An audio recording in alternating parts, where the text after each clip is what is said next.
Welcome to Small World's Big Adventures. My name is Scott, your friendly gamekeeper, here with some discussions on our Duskhallow campaign. We are now 2 days into game time in the Duskhallow campaign, which is, as discussed before, a campaign built around the idea of sort of a Groundhog Day, the movie theme, where the same day gets played over and over again. So far, our characters have arrived in town. They're given a little bit of time to explore the immediate surroundings. They arrive at an inn. There's some shops nearby, and they have had time to get really only involved in the inn and one of the shops. Shortly after they arrive, one of the children they meet, as soon as they get out of their carriage, one of the children gets kidnapped, and they've rushed off into the woods to free the kidnapped children actually, but they have not met the other children yet. So far, they've not succeeded in that. The first day, they made it through a couple of fights that I wasn't sure they would, and got to a big fight with it's a bunch of rat men that have kidnapped the children in a cave. So far, encountered an ambush when trying to cross a river, and then the big fight in the first room in the cave, which so far has killed them both times. Going through this, the second day they run into the same thing, but now they're level 2. It was sort of amusing to watch them go through the ambush again, because they knew the ambush was there, but they weren't quite sure where everything was set up. So they triggered it and they handled it better, but it was still kind of not a tough fight, but definitely one that spent some resources. And then once they got into the fight in the cave, they didn't have enough oomph to get through it. All things being told, the fight in the cave was designed as a hard to deadly fight for a level 3 party. So level 1 party should never be able to make it past that anyways. We almost did. They almost did. They got close. The main rat in there, though, is a little tough. On his own, he just about can take out the party probably without some clever play. But he's got a bunch of rats running around in that room. It's designed to be a hard fight. So they encountered that the first day at level 1. The way the thing is designed is there's going to be a number of achievements through the campaign that will level them up, and one of those achievements is dying the first time. So the first time they died, everybody got to level 2, so then they got to fight their way through that. And the second time around was a little closer. They had a bit more idea of what to do, so we'll see kind of what goes on. One of my worries, and this whole rat kind of mini adventure is going to kind of decide that, is, well, if every session is the same 2 or 3 encounters, is that how long will that stay fun? And so far it's tweaked up a little bit. The third day they decided, well, maybe we can, or I guess the second day they decided maybe we can get to the children before the rats do, because we know that they were kidnapped at the quarry. For some reason they decided to stop and eat breakfast first, though, which means they missed the kids by really mere moments. So then they had to run through the same encounter of tracking them through the woods, the ambush at the river, and then the fight in the cave.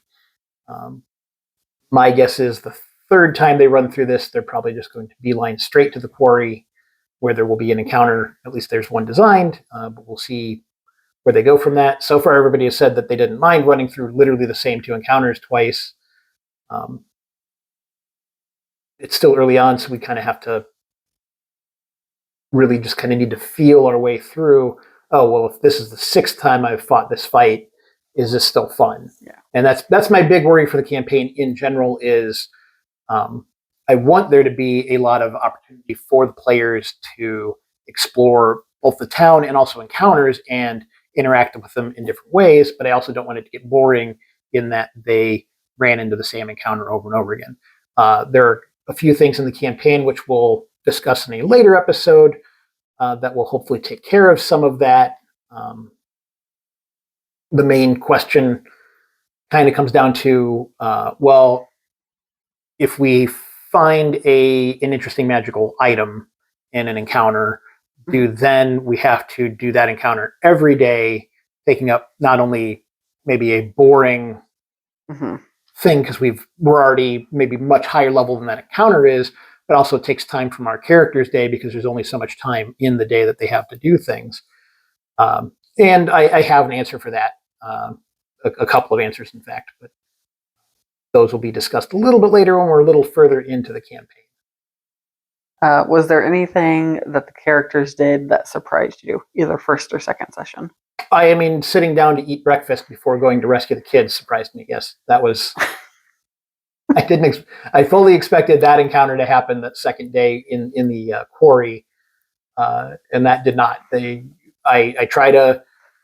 I don't try to be unfair with anything. I have a timetable for like when the rats appear where and stuff, and when like the kids are kidnapped and when they get taken away. But also like I have to decide how much time does it take to sit down at the at the inn, order breakfast, have the breakfast cooked, eat the breakfast, and then leave. And making a DM call on that, I had to say, yeah, you probably don't get there in time. The players basically decided on their own that they felt like, oh, that first day must have been some sort of weird dream we all had, which I thought was great role playing, honestly. My guess is the third day they're not going to believe that. The pains of being stabbed by rat men is going to be too much for them, I guess. It'll be interesting to see if they. My guess is on the third day that they will encounter the rats at the quarry. I have an encounter designed for that. If they do something weird, then I've got to on the fly try and figure out what to do. But I've already got like rat patrols and stuff like that built up. So if I need a on the fly encounter with rat men or something, I have the ability to do that. If they do something really wild, then I'll just have to take that by ear. And part of that is getting a good fleshed out idea of where not only townspeople, but also, I guess, monsters, opposing forces are throughout the day. And that's for a campaign like this, it's really important to know is where everything kind of is, so that when the players do something weird, I should know, well, at the very least, I'll know who is where and then what they might encounter when they go to someplace.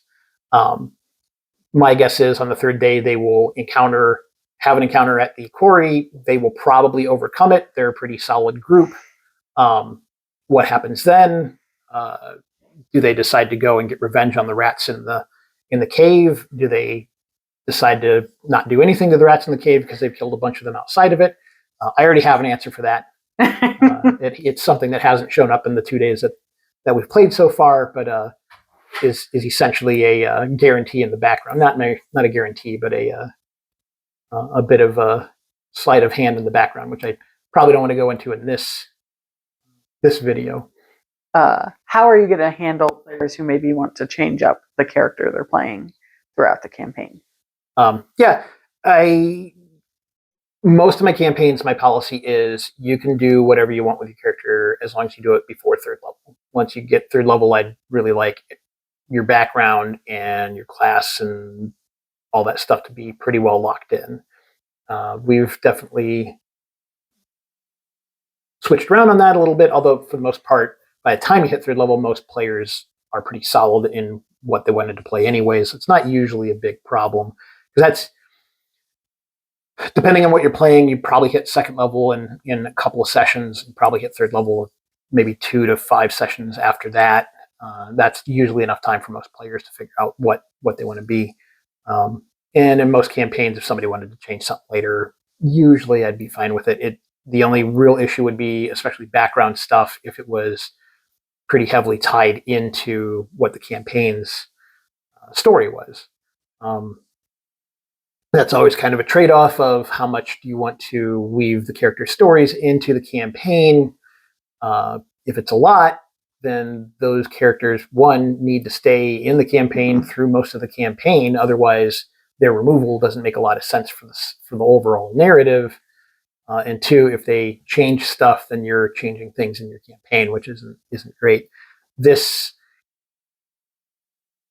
adventure is designed more like a one-off adventure rather than a campaign, so the characters' backstories don't matter much to this. If they change deeper in, I don't think that really bother me all that much.